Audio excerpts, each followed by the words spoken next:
Um, well, let's begin. A very warm welcome to all of you who are there for this particular, webinar of CWDS, part of the CWDS seminar series, and also part of the series of AKAM, which is Azadi Ka Amrit Mahotsav.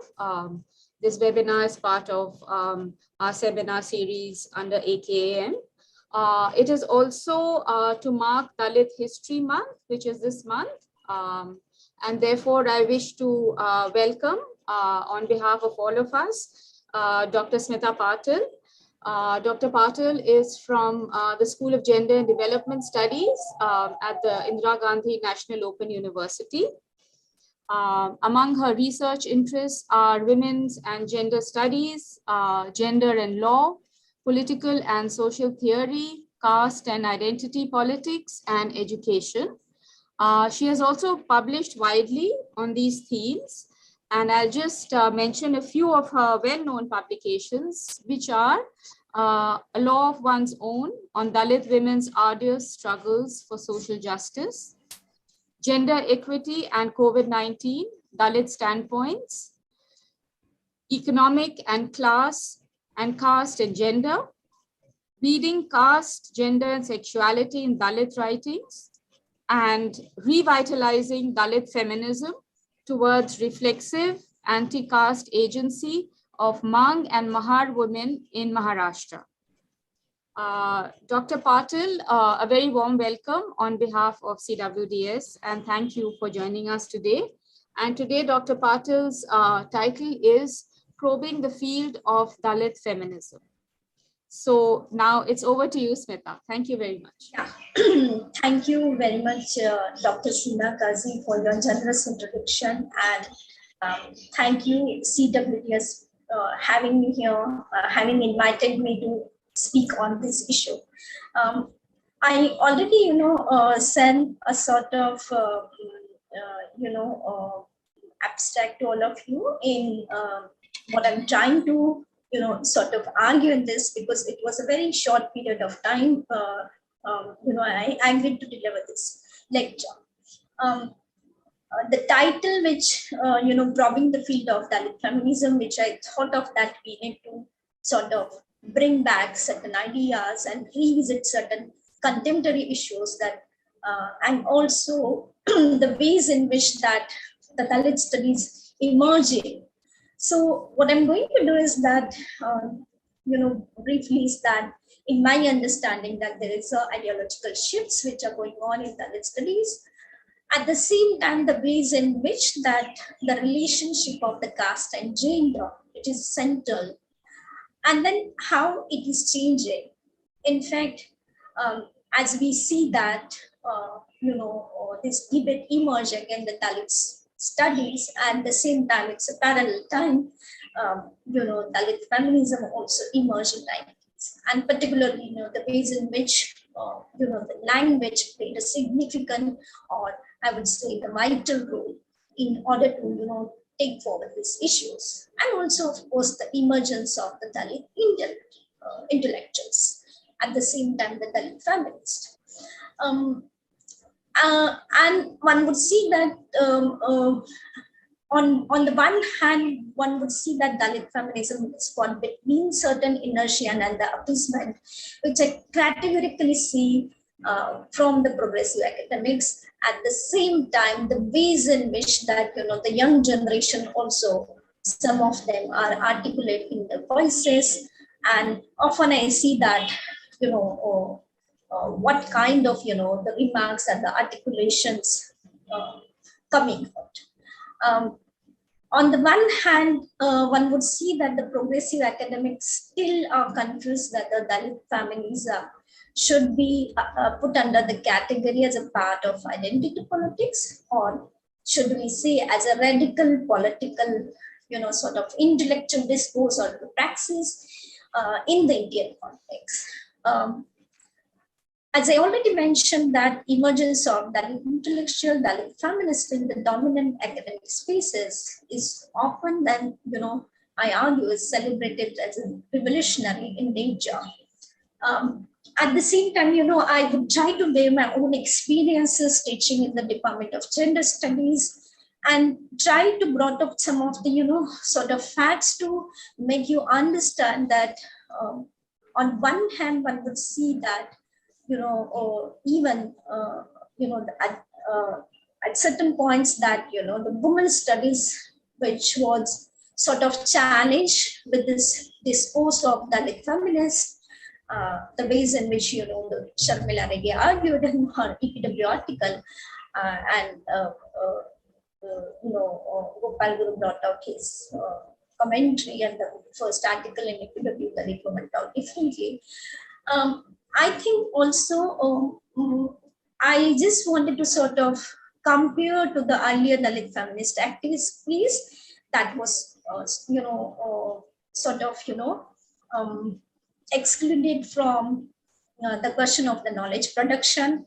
At the same time, the ways in which the critical inquiry, which is sidelined by the homogenic academics, because today in 2022, at several point of time that you will see that everyone is talking about either which Gopal Guru calls that the Dalit questions, or it becomes a fashion to to talk about Ambedkar. And then Dalit feminism then further is questioning, the geopolitics of the Brahmanic academics, ideas and the spaces. So what I'm going to do is that a critical inquiry which is there, and then also the democratization of the knowledge at the larger question. I'm also trying to figure out returning to the past and then engaging into the contemporary question, in the field of Dalit feminism, because that is something that which we need to rethink, relocate also, and certain things which, of course, I'm going to draw from the Panther movement. At this, we all of us knows this debate, of course, the question of social and culture capital, and these are the something central themes and the central idea of the Dalit writings. At the same time, that the ways in which the neoliberal phase of the capitalism also, somewhere impacting and affecting larger academic articulation in general, and the Dalit feminist intervention in particular. And further, I wanted to engage with this again, the Marxist critique, the post-appropriation, postmodern appropriation, and so on and so forth in academic discourse. So let me begin by, sort of saying that the Dalit feminism, in fact, which has always been there, and in the academic discourse, we categorically see the emergence of the Dalit studies, particularly, and the Dalit feminism parallelly in 1990s. In fact, it's much before in the vernacular language, particularly in Maharashtra. I can only claim about Maharashtra because I do not know rest of the Indian languages. But in Maharashtra, it was much earlier the discourse was available. Now, the point is that the moment it reaches, because here is something, the language which is doing the intervention. On the one hand, the Dalit do not have the access. I'm not saying that the Indian state has not given them the spaces to some extent through the affirmative action and the reservations. They have given those spaces to the Dalits after independence. But it was not something that, seriously looked into that matter, that, everywhere that there should be the mandatory criteria. People were not really sensitive, and even today it's not. So what had happened is that eventually it's only then the people who knows the English language. At the same time, the entry of the first gen, I would say that in Maharashtra, of course, there were people who were writing in Marathi, who was, I would call, with Ambedkar, the first generation. Very few of them were writing in English, and eventually you would see that in 90s onwards, the Dalit intellectuals and Dalit feminists also emerging. Now, most of the Dalit feminists in Maharashtra were writing And I would say that much before also it is written. Like for instance, when I took the interview of the baby Kamle way back in 2001, what was the response of the baby Kamle? She said, "Look, I wanted to write my book, Gina Amsa. I would, it has been translated into different languages, and and of course in English. And I would call it that our lives because it's something which is talking about a collective consciousness. It's talking something about the universal justice, um, and also the dignity for each one of us. It's not that only Dalit, when they talk about themselves, they, I think, that try to accommodate everyone. They are not somebody that who is denying the democratic spaces to the others. In fact, they are the one who keep believing the constitution and the democracy from the very beginning, from the from the, I would say that after independence, that from the very beginning, uh, they began to keep trusting on the constitution, and you would see that eventually what narrative she gave it to me. She said that in 62 only, 1962 only, that I wanted to write this book, but there were limitations in the knowledge production, because when Dalit started producing inside also, because one has to also see that 62 is 1962 is a time when Bibi Tai is wanting to write her own book. There were a lot of pressure from inside, outside also.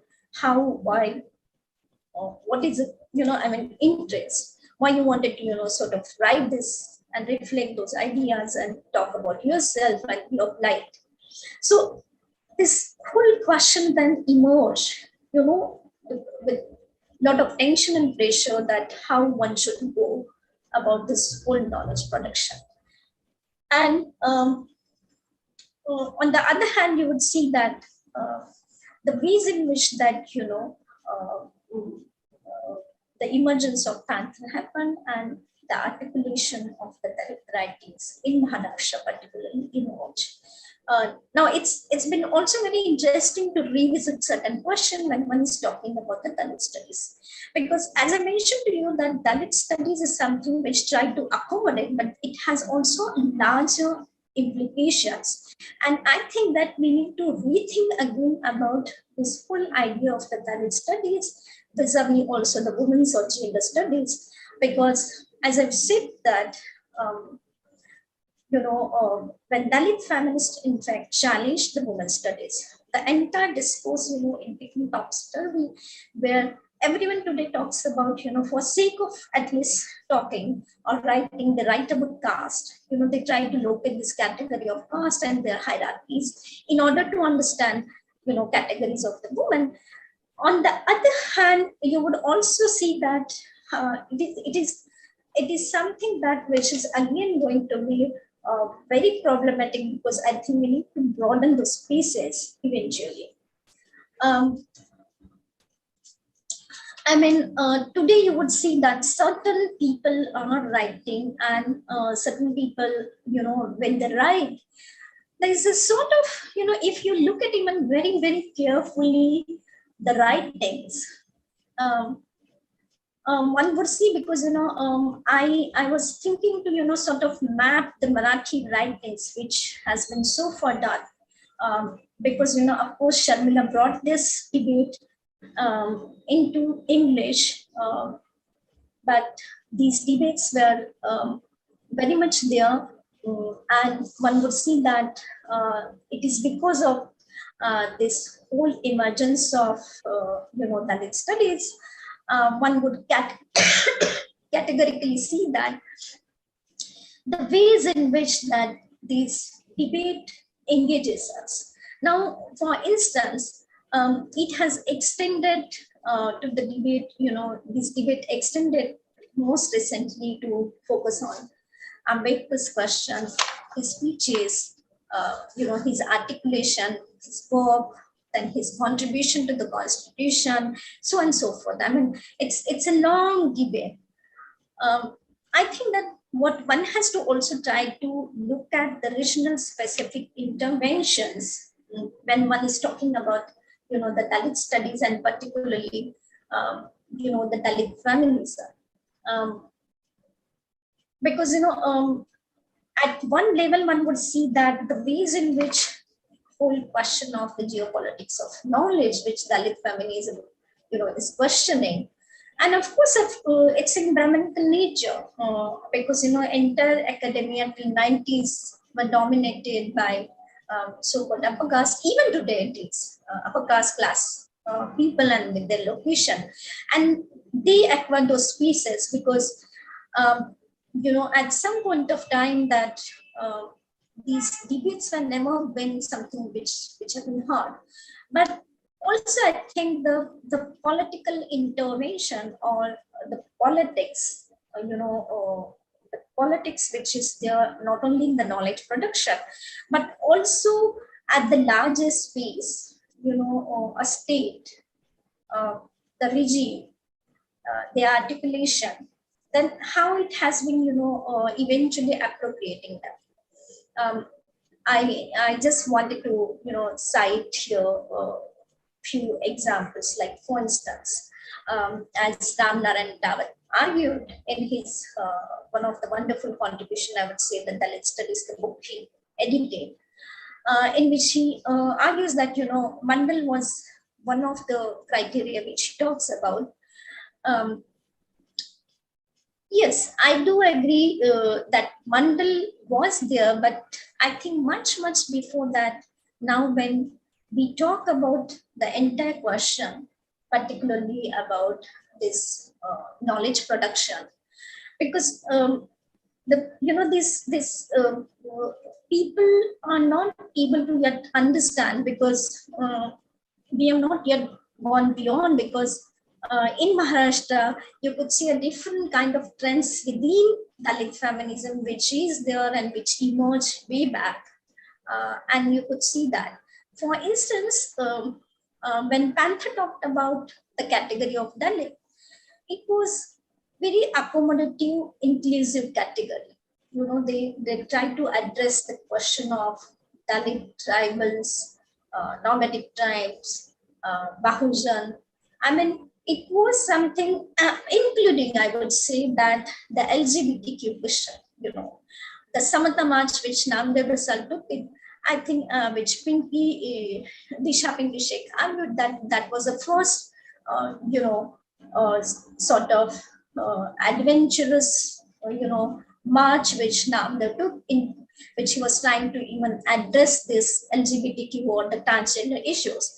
I mean, most of the people, I see that are very non-serious about these issues, and in academia it becomes something that one has to just get engaged with this to get sort of publishing paper, to get sort of name and fame, but seriously not engaging in these questions. I think as we move on, this debate is very much there, that because 90s onwards, as the intellectual emerged, and then slowly you would see that in the the Durban conference, the entry of the Durban conference, at the same time that the Western people like the when I would call it particularly people like Gail Ahmed or Elena Ziliat. I mean, I highly appreciate to them and owe to them that I've learned so much from them, because these are the people who came. I'm not denying that the Indian academicians were not doing something, but their positioning, their location, which matters a lot also to produce a knowledge which is a non-bias. So coming to this country, learning the basic language, having the command of a language.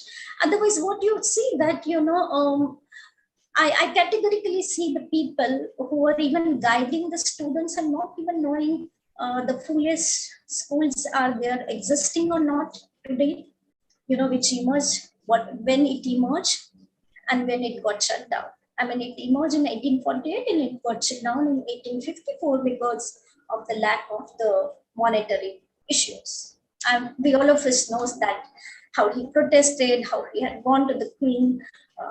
That point of time, there was a protest by the children, which Fuller took it that we want more money to have the schools, more schools. And by that time that he established 18 to 20 schools, and immediately because of lack of funding, he has to shut down. So there is a non-seriousness which really makes me disturbed. And also that in Indian academia, this the ways in which the hierarchy operates, it's there in all departments, and particularly that I could see that the of course in women's studies and the gender studies department, it's also in the similar model which is there. So in those hierarchy, there's no exchange of knowledge and no gratitude or humbleness to learn from each other, because it's when we are in a big cities, there's also been an advantage to all of us to learn from each other. Like for instance, like Fule's contemporary was there, in Odisha. Sorry, I'm just not able to remember the name. So I think that, somewhere a tribal person, Bhima, sorry, not able to remember, Bhima Boy, yeah. Now, people are now trying to locate the work. It was a contemporary, and one has to go and look at that, the whole history of the ideas, how it has engaged and developed. Now, when one is talking about Fulis, it's a very similar kind of expression which was there. But Fuli is somewhere, what he was doing is that in what he said, which I call it that not only in the praxis, but theory and practice he combined together, and then and it's a very similar thing, model which was embedded in Savitri by Phule. For instance, that I just wanted to sort of give an idea about one of the writings, because I think that as I mentioned to you, language, I think the politics of translation also is a very important to make visible the Dalit studies as well as the Dalit feminism, which I already mentioned about the Dalit feminism. On one hand, you would see particularly that the ways in which that the translations have been done, very beginning, we need to revisit also some of the translations. Now, I would not mention, but some people keep on arguing that some Dalit feminists. I'm not here to offer. As an academician, what I wanted to argue is that we need to check and recheck the ways in which the translations have been done, because there's always been a politics. Like for instance, I will cite one of the very small letter, a second letter, which Savitribai wrote to Phule, in which she's narrating about the incident which took place. Now Savitribai came from Pune to her home Nevasa, and which is nearby again Pune, and she was unwell and she's taking rest. One of the incident which took place, that what Savitribai writes that very categorically, that there was an astrologer whose name was Ganesh, right? And he was from a Brahmin community. Of course, in Marathi it's called Bhat. And I'm using the language which Savitribai Phule used in her later original Marathi.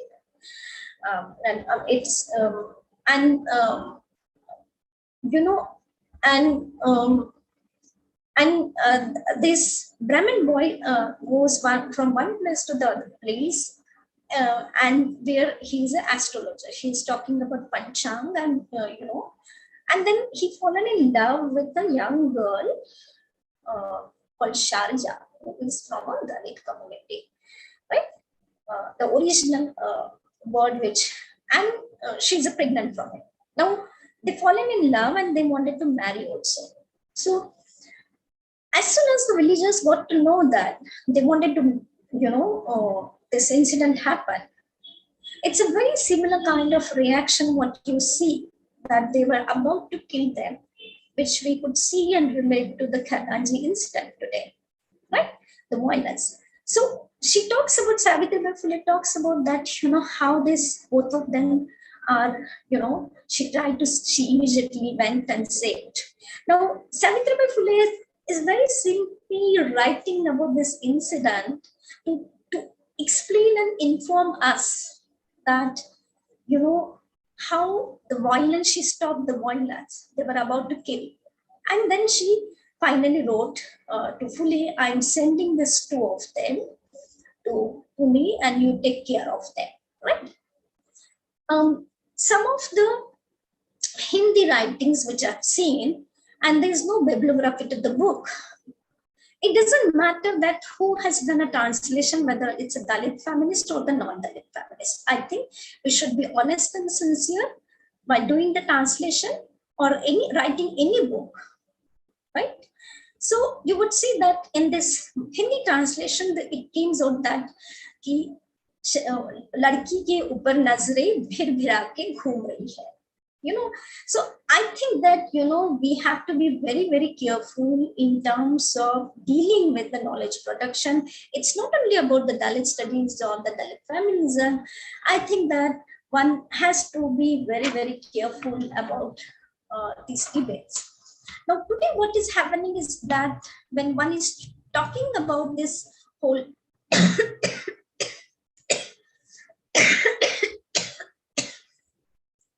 whole question of, the critical inquiry of this whole geopolitics, you would see that on one hand, the emergence of the Dalit study is there, and then it has, sort of brought the epistemic shift and turn, right? On the other hand, that it is also become, academic appropriation or sort of appeasement. And, and one would see that it's quite, in any discipline, because earlier we see that what used to happen, we could categorically see that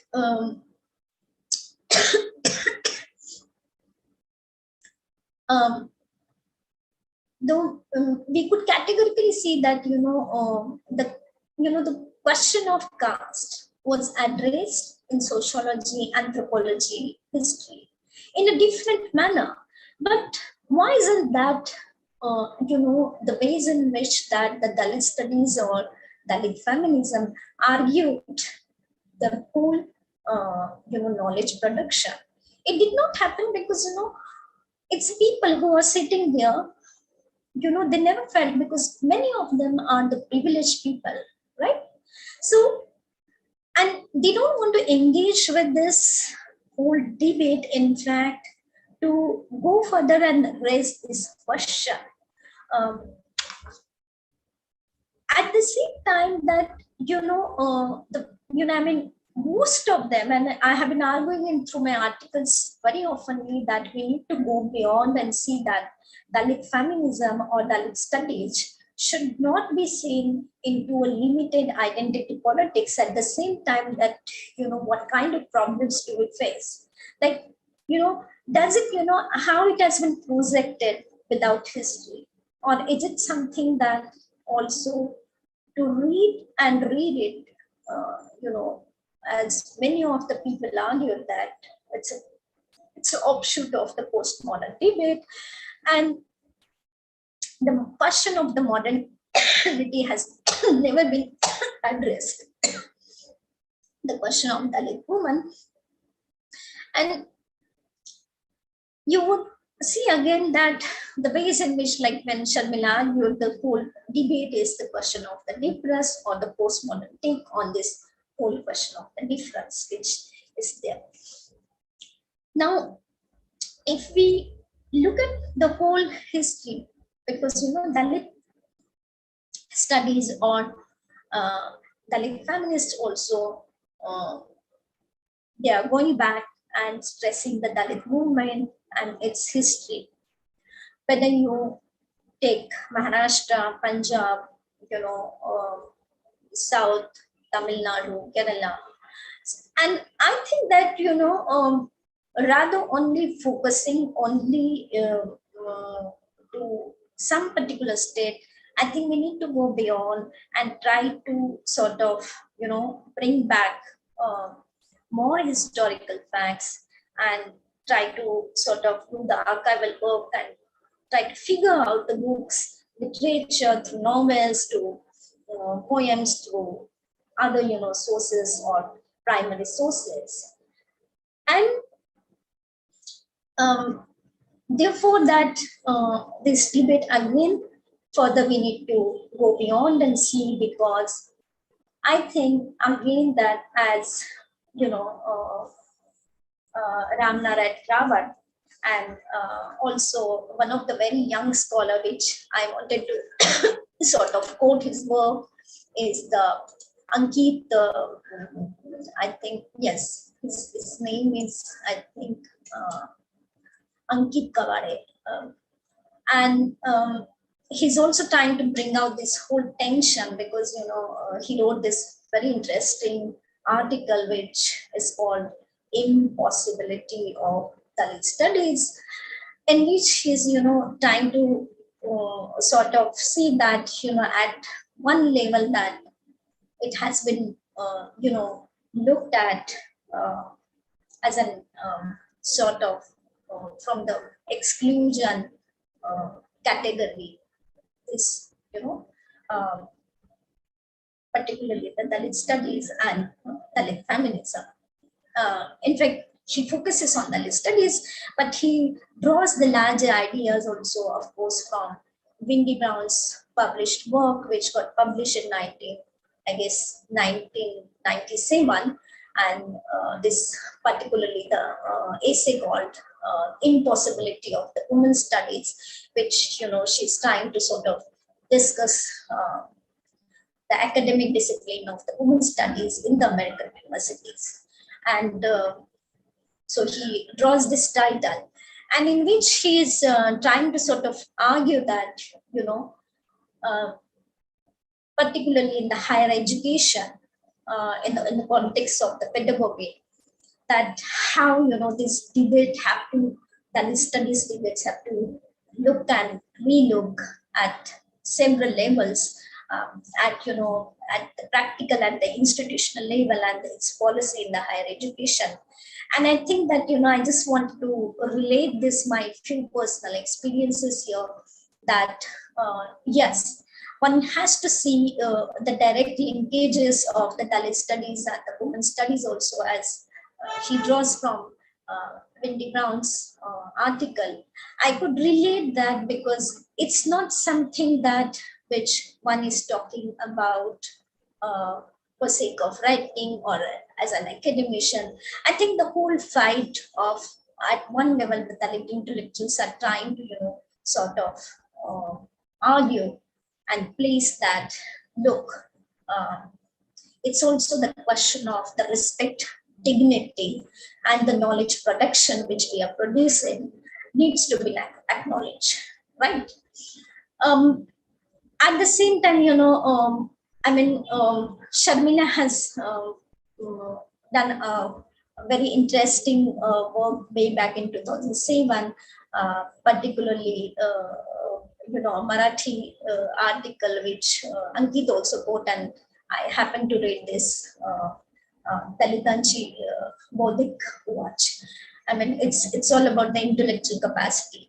So there were people, the first generation, who did a sort of rich contribution to Dalit feminism also and Dalit studies. And I think that we need to then understand, because at one level, this debate remains the same, because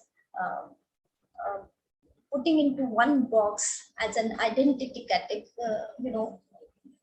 and locating them as the only question of the identity which remains there.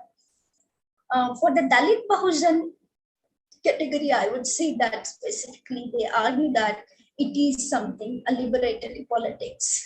It is beyond, the identity, and it is something that a radical politics which is going to challenge and which is challenging the Brahminic and academic ideas. Because I see that my presence also makes disturb to many of my colleagues who are from the upper caste class background. And there then therefore there comes the class question, which Ramnarayana Rawat and Ankit also argued, and rest of many of the few scholars, other scholars, including Gopal Guru, argues that the question of the elite academician and their articulation on the Dalits. Because they don't want to decast, they don't want to declass, and rather they just wanted to bring out this debate, right? And claim the Dalit studies without bringing the transformation within, which I think that a fundamental question which we need to ask. I'm not saying that there are not, I came across with a few, which I can, say also in public domain. But many of them, I have been constantly sort of going and telling this debates that, this is how been harassed, but there's no position. I was told very simply that just ignore. That ignoring someone who tells me to ignore, that also the person who tells me ignore is some or other way trying to make, this sort of, attack in me that I should not able to, sort of produce the ways in which I wanted to bring out the critique knowledge production. Right? So my everyday experiences, which I'm writing, of course, that others are not going to go and understand this. Many feminists says, and oh, the one who doesn't, they used to call me, many feminists, that my feminist friends, oh, we should think like that. We did not produce the child, so we are not going to go and understand that. So in a similar way that. It's again been a very stereotype that woman has to have the baby or not, which again we can question that.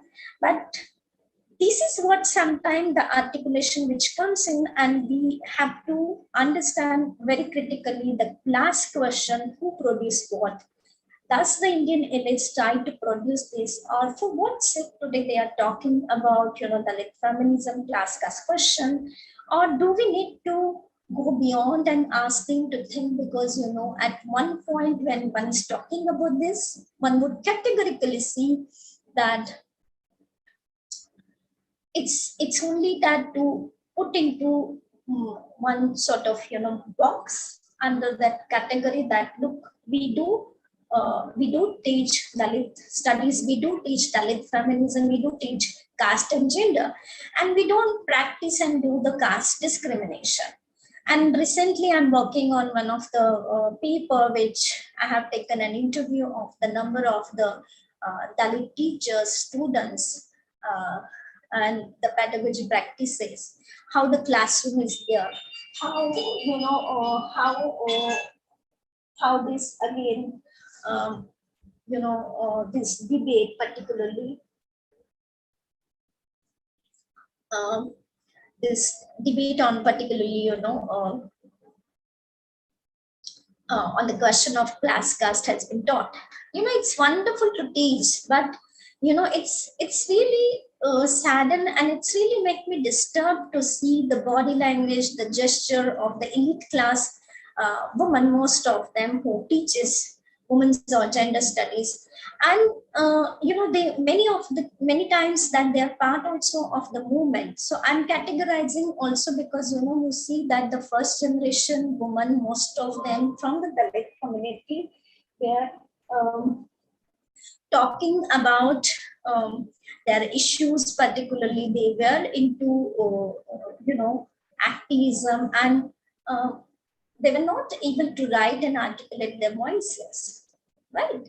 And one would see that at a number of, and even today I can see that even, I will of course limit to Maharashtra, but I could categorically see that the many potential women of the first generation till now are not able to produce, because on the one hand, that what is happened is that there's also been a shift. The second, third generation now are both into activism, and because the first generation used to write, first two generation used to write and do activism in Marathi. The third generation now, the second, and I would not say that second, little bit ahead, and the third generation now articulate their voices into English language, and also protesting. But at the same time, when you map those, movements, you would categorically see that in the, in the movement, like for instance, I will cite one example of the Satyashodak movement from Maharashtra. Now, Satyashodak Vidyarthi Sangatna. You would see the ways in which it hierarchy operates. In the at moment, at one place when they go and protest, the caste doesn't exist for the momentary. But in the department, the same faculty enters, and there's a huge caste discrimination which the Dalit families do face. The Dalit students, the teachers do face from the same faculty. So you would see that this double standards which are also emerging, which I think are going to be very dangerous. And this raises the further question, because in Maharashtra, from Sharad Patil's tradition till now, this debate of the class caste is lingering upon, and I'm quite sure it's not going to go and sort out, right? I mean, these debates are going to revisit again, rethink, and make us to rethink, because there is a debate, of course. By the Marxist, and then eventually that some of the very few socialists keep accommodating them. But then there's also been an appropriation of sort of, say, the Dalit studies by the the Marxist also, because if you look at the whole history of the Maharashtra, of course we do have a very rich ideological tradition. I'm not only saying about the right wing, but we do have the rich tradition and different kinds of ideology laid together in Maharashtra, and even today they are. But then the point is that in the academia and outside, you would see today, suddenly everyone is talking about, say, caste question, gender question, caste and gender question, Dalit feminism, Ambedkar also. And sometimes I'm wondering also that, it's way back in 90s onwards, when Rao Sahib Kasbe writes Zod, or the Marathi books, he's also offering a critique to the socialist, Marxist also, and then he's bringing out and he's sort of alerting us that, look, the fundamental forces are going to come. And we see that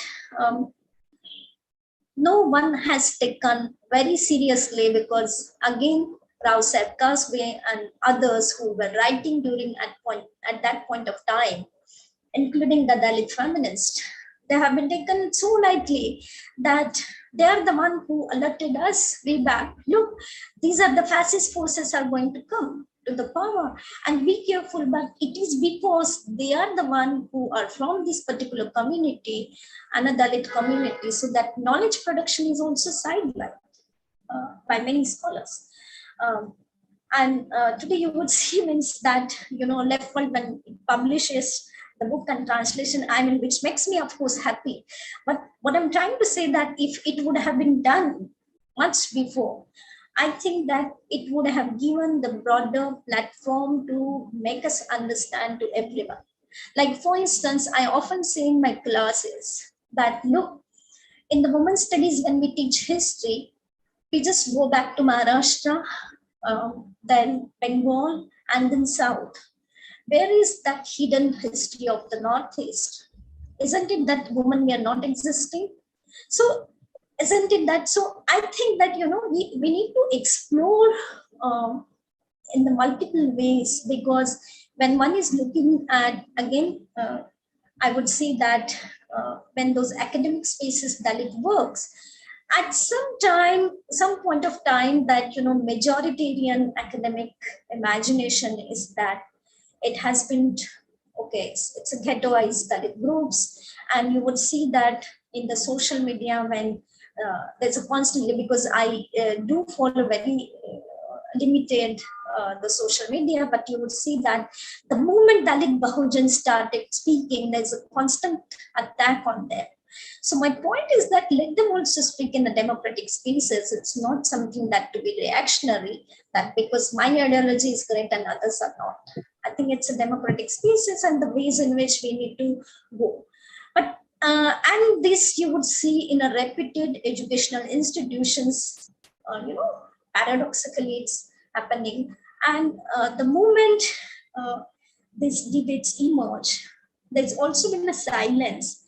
And there's also been this sense of, I would say that, hesitation, or I would call it that, the restlessness, that how dare they can speak, so, and I have experienced this. So some of my articulation is of course coming from my own experiences here, because it's like that, very few English speaking academicians, Dalit academicians are today existing in India.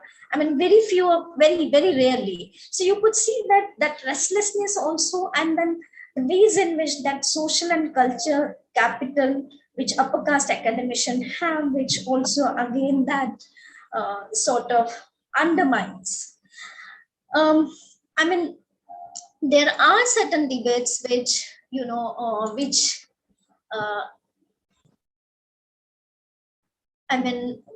one would argue in order to understand, because uh, um, on one hand, this whole debate is there on Dalit studies and the shift also, and the Dalit feminism, because it has not only questioned the epistemic rarity and at the same time the terrain, but also that the ways in which that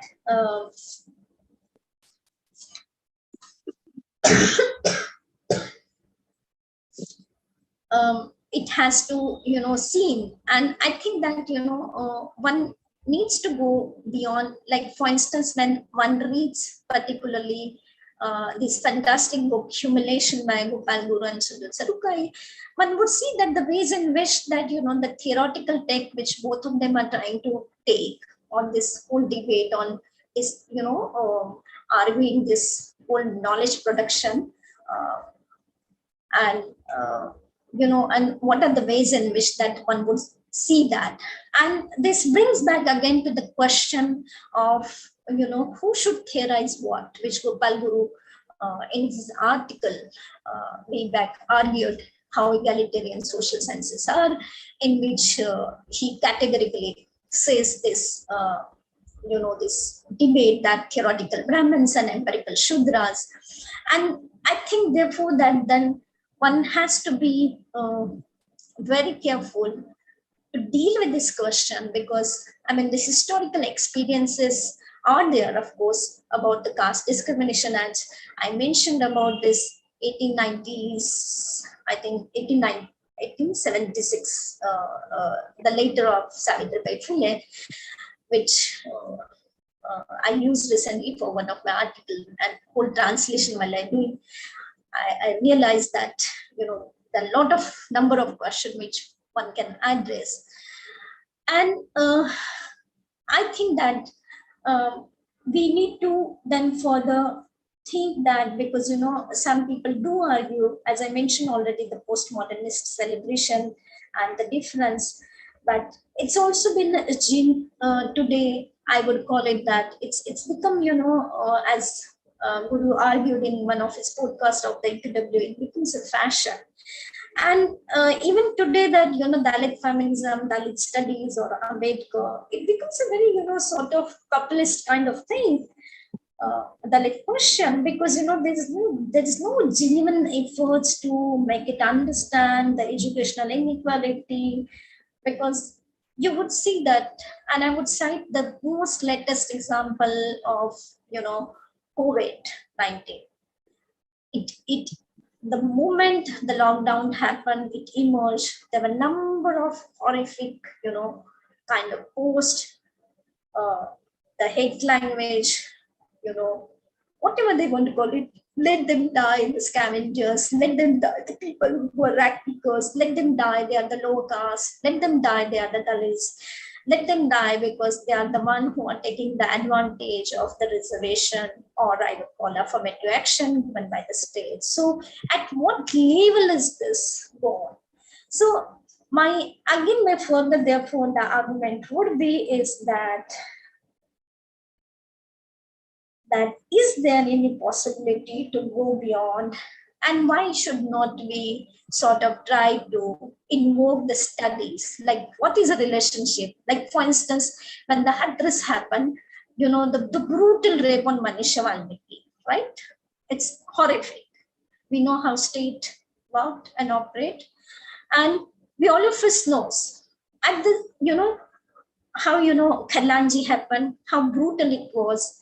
But then I think what is also been important to do the study of the people who are oppressing us, to strengthen and to bring back. And I think that self-introspection of each caste and community need to do. It's not only that if we really want a fair and sort of do a justice to knowledge production, bring out a gender just society, I think knowledge production should be with the honesty and dignity.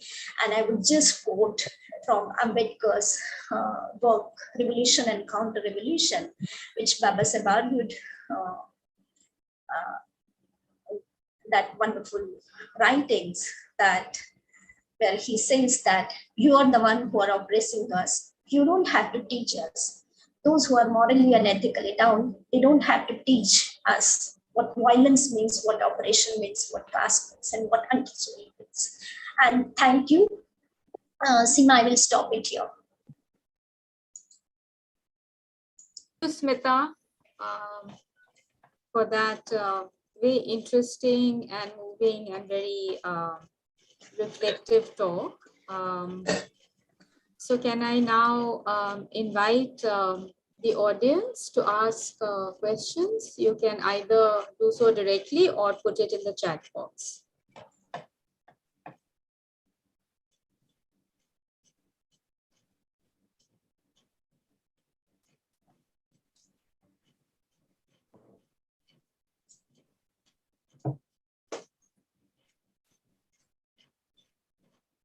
Okay, I guess people are taking their time. So Smita, can I ask you?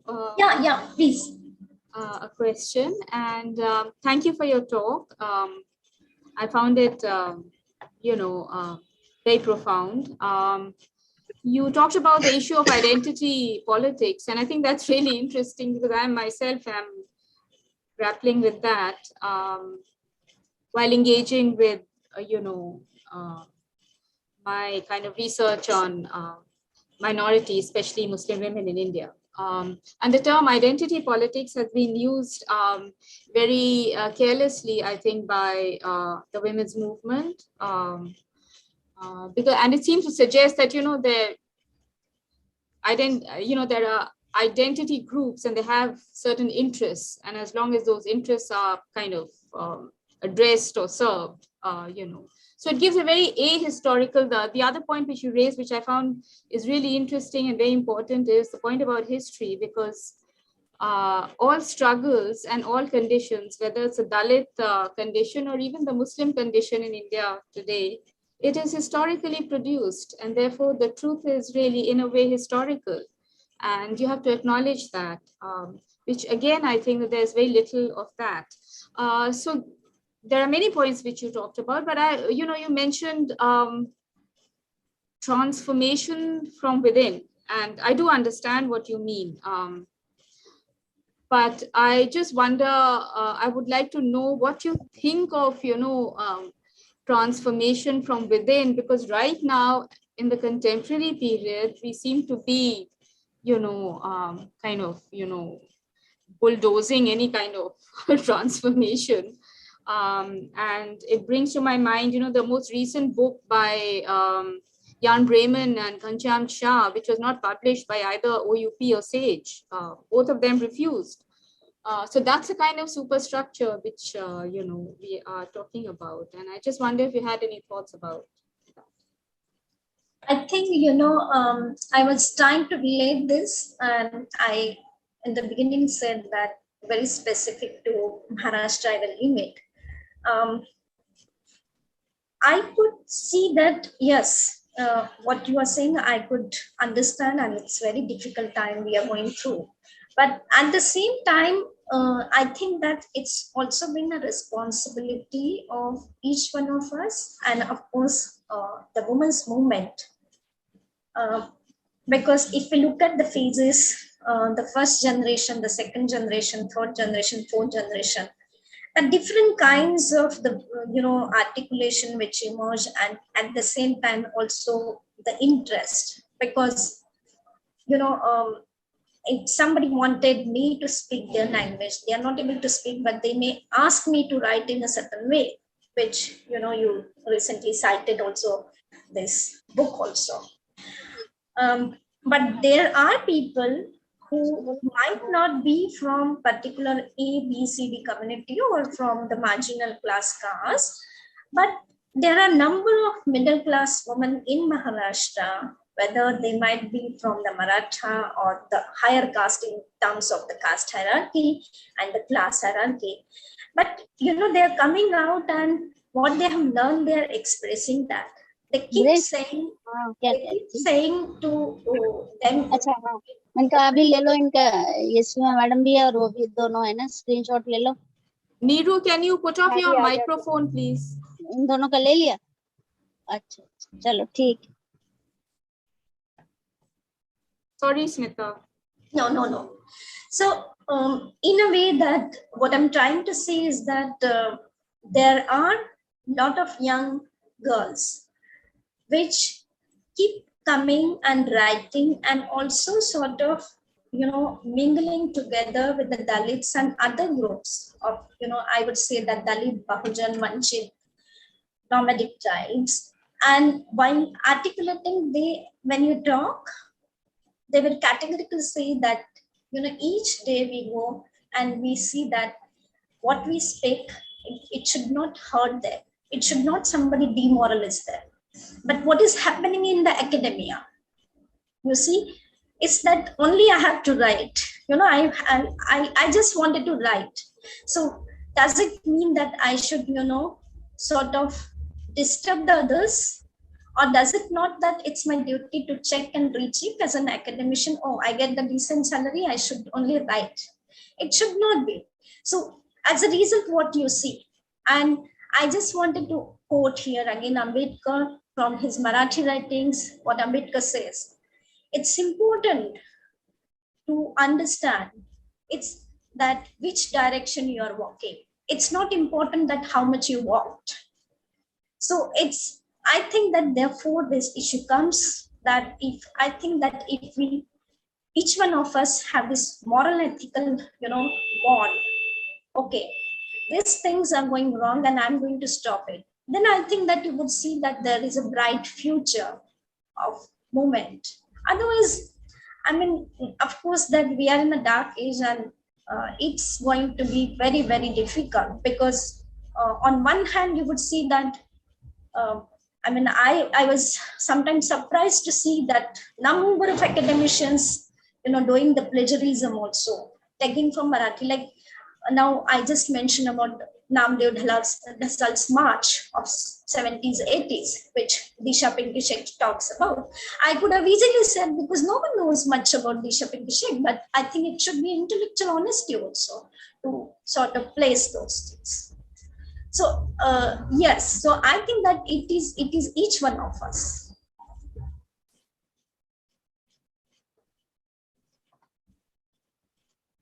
Thanks, Smita, for your response. I'm waiting for the others. I'm sure they have questions or comments.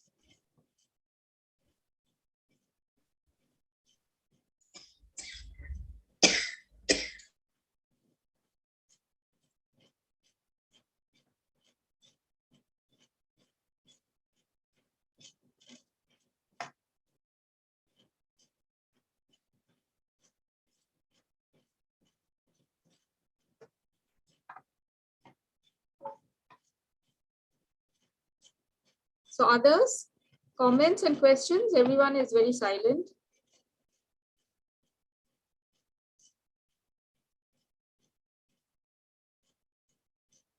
Anyway, so let's continue the conversation. I mean, I have another.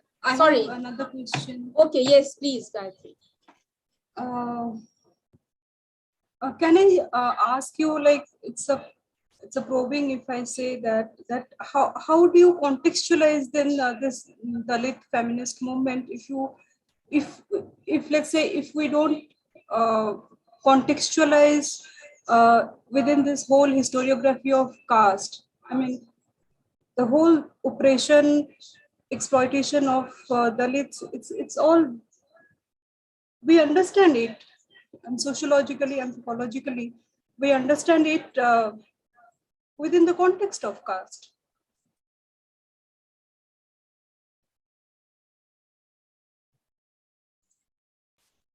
Well, my argument is that we need to contextualize it historically.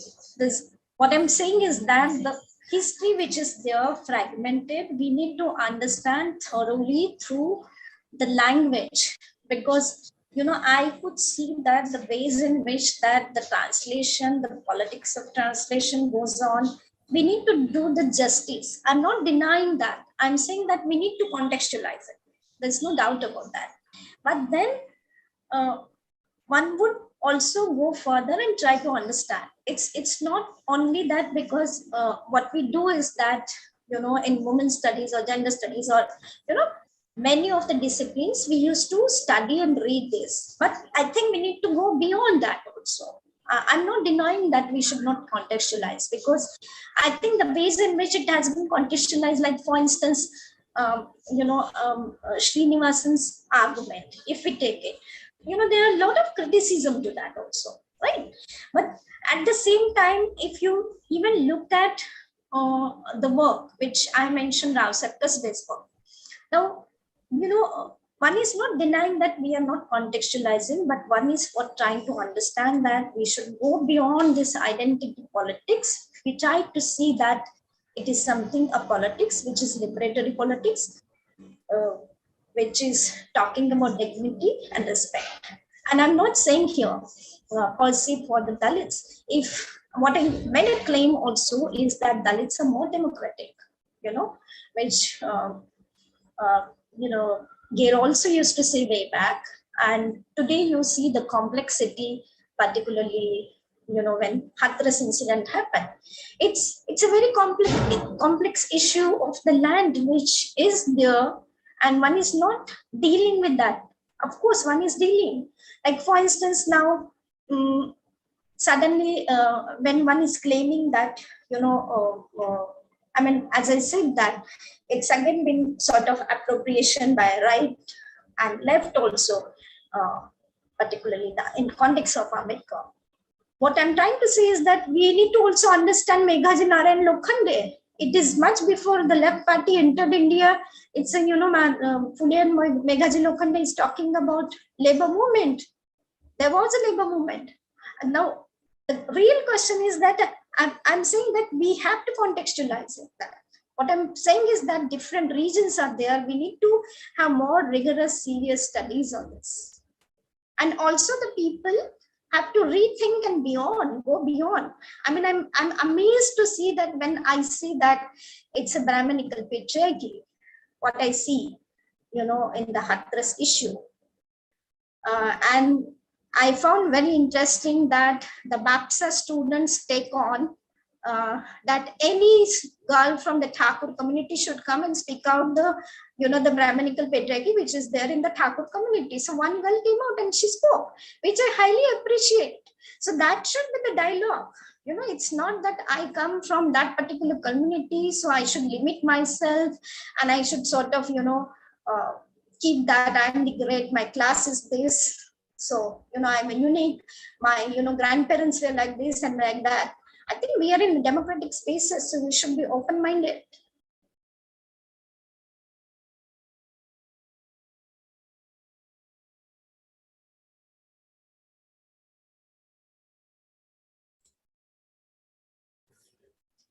Others, please. Other Hello, questions? Seema. This is Mary. Can I ask a question? Yes, of course. Yeah, Mary, please go ahead. Hi, Smita. Nice to listen to you. Yeah, hi, Mary. Yeah, you've been bringing, there are many things in your presentation. So, but you raised the important questions of language. You located yourself as within Western India and Marathi, and that history and the question of translation. And I was wondering, and you mentioned Dalit studies a number of times. Now it seems like things have been happening. I mean, I am actually more amazed as to how much has been happening. It is highly regional, as you say. And one of the regions that it seems where things have been happening is South India. Yes. And we often do not talk about South India. It's either Yes. Western India or North India. Yes. So in South India, we have seen volumes of writings being given their space in their respective languages, in Malayalam, Tamil, Kannada, and Telugu, and also being translated. As I'm sure you well know, several volumes have been translated of writings. And some of this is happening within the academic sphere, and some of it is happening. Ravi Kumar, for instance, is not an academic. Yes. He's a parliamentarian in Tamil Nadu. Yes. So how do you, and these are being translated into English, maybe also later into Hindi. I don't know enough about that. How would you place that in the context of what you have been asking us to think about, and especially Dalit feminism? I think that, Mary, I welcome. This is what I expect, I am wanting. And I also figure out that when we teach in women's studies, we specifically stick to Bengal, then Maharashtra and South. So it's a very similar kind of things which are happening today. Even in Dalit feminism, you take an example. I mean, I hardly see any study which is coming on Bihar. At one level, one would see, of course, the class, caste, gender discrimination would be there in Bihar also. But then how many studies are coming up? And then in academia, how many of us knows about small little areas? I mean, there are so many things which has to come up. So I highly appreciate that in South it is coming. Because and of course that as you mentioned Ravi Kumar, because I would call him is one of the serious person, because I know him personally before he became parliamentarian. He was a bank employee and he was engaging thoroughly with these debates very seriously. So what I'm saying is that seriousness also is a very important while engaging with these debates, and I highly appreciate that.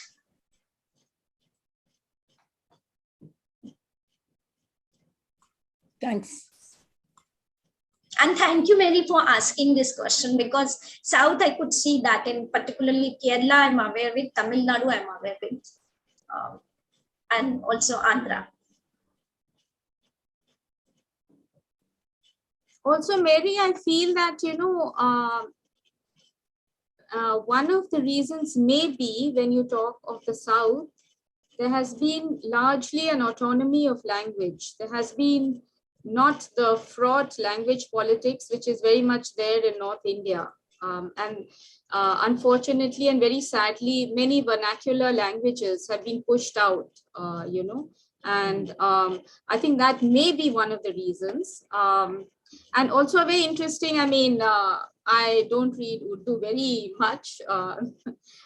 My skills are limited, but I did attempt to read, to try and find out if there was some, literature in Urdu. And then I found out that, there was also difficulty in translating from Hindi into Urdu, because the people who were translators in Urdu couldn't sometimes get the, Hindi words.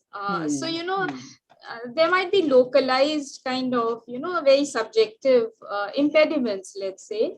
But I think maybe these are some of the reasons why, unfortunately, yes, I think that, you're right in what you said. But in the North, yeah, that's not very kind of as easy as it is. And with such a long genealogy of, writings on caste. I just wanted to add, Seema, to Mary's question also.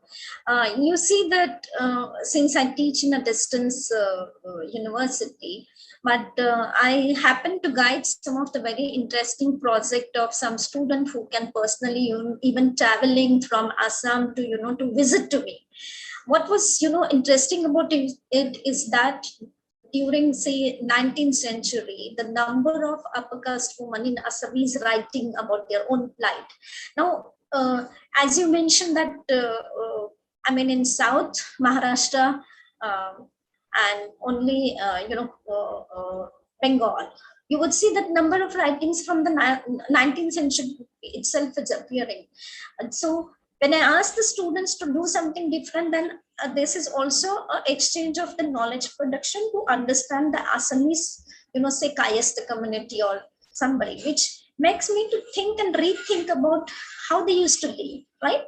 How they locate themselves, how patriarchy was operating, how the local proverbs were used, what is exactly the meaning. Now it's up to, again, the people who translate that work is a very important, because when even I'm fluent in Marathi, but it takes a long time to translate also the exact translation, because you do rough draft, then you keep doing again to make it fine, that, and then you can, sort of understand that, the debate, because it has to also reach and communicate to the larger audience. And that is what my take is. Thank you.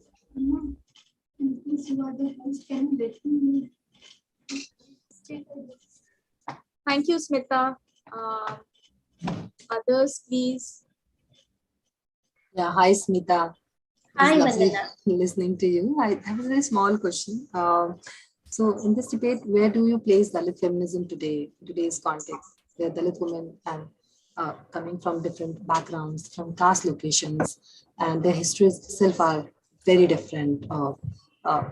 We keep on hearing more on Maharashtra and also some of the spaces like South. But so in this, so in here, the multiple voices of Dalit women are there based on their location, their history, their experiences, and their own reflection on their experiences. So in today's context, where do you locate?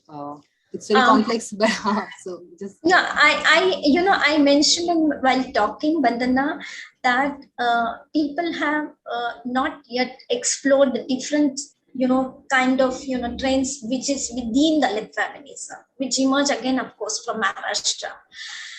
And I also said that this class caste battle, which, very simplified manner, which feminists are putting together, many feminists are putting together, I think that they're not actually understanding the nuances, and the critical thinking is not there. Number one. Number two, if you ask me the contemporary context, I would even region wise divide this. And I recently offered a critique to one of the Dalit feminists from North India. I would not name, but she is the one who are justifying, say the Hathras incident through media during the UP election, right? It's been also very interesting that reaching at certain level, and then when you achieve as and you gone across the world, but then you are justifying for your own purpose. I think it's a shame for such talent feminist. I think uh, and she made a statement that, the consent of the parents were taken to do the last riots, right? So I think that one has to be very, very careful where which, one is affiliating oneself, and which people having own what interest. I mean, I would never affiliate myself. Doesn't matter. I remain as an, wherever I am, and into position or whatever. But I think that, I would not somebody who would go and say that. I mean, what is wrong is wrong. We should stand back. So I think that we need to also map this region wise. That would be my take right now. Because of course it's getting complicated. There's a lot of pressure. There's a lot of pressure on lot many things. It's not entire feminist movement, I would say, that under pressure. I mean, all of us are under pressure. But yes, it's complicated, but I would segregate region-wise only to get the more clarity to myself and to for the others. And I think that we need to offer a critique. And therefore, it's been also important that which I would sort of say that in one of the interview, which I just mentioned that I'm working on one of the paper, how Women's Studies Department itself is, within, teaches caste and gender and do discrimination to the own colleagues and faculty belonging to that community. One of my respondents said, not from within Delhi, but she said, she put it very beautifully. She said, it's like, Smita, it's like what? It's like a reform movement. Everybody is talking.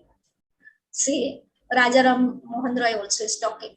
But how then that each one of them are different, which we need to understand, the approaches. Like in Maharashtra, if you say to me, it's number of tirelessly each reformer talked about caste question. And it's, believe me, it's not also Tilak. It's Tilak, Savarkar. You now these names you can see, but it's like way back. There's a whole debate. It's each one of them. But then why Ambedkar stood different? The whole question is that. So we need to also see that and contextualize also in the contemporary context, the region wise also, and then collectively. Thank you. Thanks, Smita. Thank you, Smita. Others, we can take, I guess, at least one more question.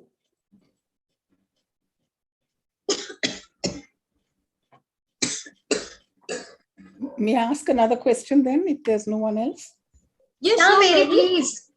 Please do. Smita, you mentioned the region a lot, and you mentioned Mandal in passing, and Ambedkar, of course.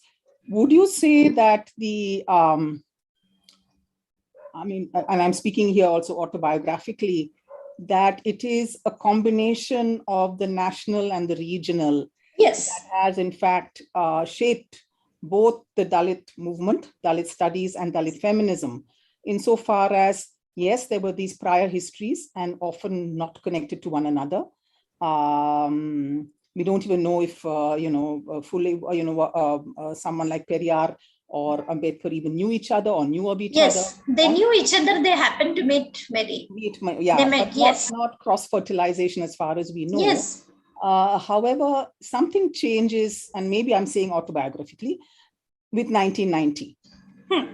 So there is a kind of rediscovery, I would call it, a rediscovery, and for some of us, a new discovery. Those of us who had not looked at these issues much before, others who were very aware of them and had, found themselves unable to find a national voice.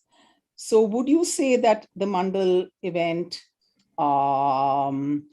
the National Dalit Women's Federation which is actually international because it's in preparation for the 5th Women's Conference in China, and the rediscovery of Ambedkar, of course. I mean, Ambedkar is rediscovered, and that's huge in parts of South India, North India, where you had never seen a statue of Ambedkar before. These sprout up. Of course. So how would you link then the regional and the national? And how does that also link up, I think, with Seema's question, which is there a problem with this language we call Hindi in particular, this national language called Hindi, which somehow, and as she pointed out, is there something about regions that have had a certain autonomy so that their relationship to the national is different from the Hindi's relationship to the national, if you understand my point? Hindi suffers by not being able to be regional, not being able to have that kind of life that other languages have had. So I'm sorry, it's a little long-winded, but trying to think with you on this issue. I think, of course, Mary, one can link and one would see that regional and national, which has always been there, which I sort of try to link the Mandal and, the 90s, the ways in which, the movements were, taking place. For instance, on one hand, at national level, the politics, and also the regional politics. I mean, I don't know how many of you knows, but we have riddles in Hinduism, which Ambedkar wrote, and there was, it was banned. It was then, banned by the government at that point of time, and then it was the people who came, right? Uh, and also that I would also call it particularly the regional contribution here, like because what you see today, the larger contribution which is there by local Marathi people. Uh, they might be from a different discipline. And of course, to some extent, uh, the government which was ruling government several years in Maharashtra. So because they were instrumental bringing out the books of the Ambedkar, but whatever might be the possibility or the pressure of the people from Dalit Bahujan community, but the volumes were out by the government of Maharashtra and Marathi on and off, right? And English also, which Vasant Mohan compiled, right? Yes, and I would relate this the regional context with the national, because the politics of course plays again very important role in this whole debate of again the knowledge production and what Seema was talking about, putting into category of identity and your own this thing question which you provoke me to. Yes, I mean there is, and one would see that, and I also have like you, Mary, a great problem with language and the Hindi, particularly in North India, because I was trying to, figure out why is it this, but then I'm also trying to understand, because, for instance, when I see, say, for instance, this might be out of question, which I'm answering, but I was also trying to locate when, the farmers' protest was going on, why only Punjabi people were there, and why is it that only the Jat community was coming into spaces and speaking out? And why not the other communities? So I think, therefore, I argued also that if we want to really strengthen the Dalit studies, we need to have sort of comparative studies, right? Like, for instance, the Thakur communities, the people who are in position of the power, or the one who are oppressor, because it should not go in one direction. We need to understand parallelly both to strengthen our argument. That is what my take is, and of course, region and national. And further, I would say that now, because this debate is very much there, particularly in the context of neoliberal phases and the capitalism, because when I argued this, because today you would see categorically that what is the the global academia is doing. If the market is that caste, gender, and sexuality, they will work on that, because the project is like that, the funding comes like that. So it is somewhere that impacting, in fact, when you do the knowledge production, it moves in that direction, whether you liked it or not, but some of them, they do, right? So, and of course, you rightly pointed, because this is what I'm trying to argue, that there is a connection, regional and national, and we can't just get away. And North India, maybe, despite being 20 years here, I really fail to understand the politics. I'm so sorry. Hindi सीख लिया मैंने, बोल सकती हूँ, समझ सकती हूँ, but कुछ कॉम्प्लेक्सिटी क्या है मुझे ये कभी समझ में नहीं, because I also, I don't know, it's my take again. I might be wrong also. I do not see that North Indian people are very open to have a dialogue with me. I mean, this is what my personal take is. Very few of them. I just want to make a quick comment, on both your Mary, the question she raised, and also your response, Smita. There's a book by Alok Rai, and I think it's called Hindi Nationalism. Yes. And what unfortunately happened to Hindi which was a popular language, during the 19th century and even in the early 20th century, was that it was kind of replaced by a version which took away the Hindustani and Persian words. And so from a language which kind of commanded a popular imagination, it became a very Sanskritized language, which somehow kind of, reduced itself, for it was promoted by political elites and whatever. Yeah.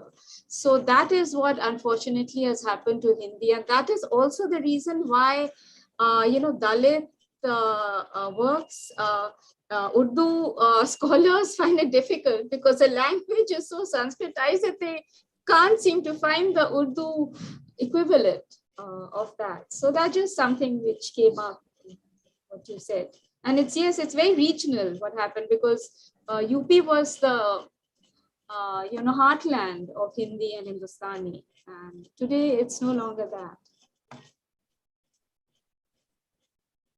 So the last question for the day.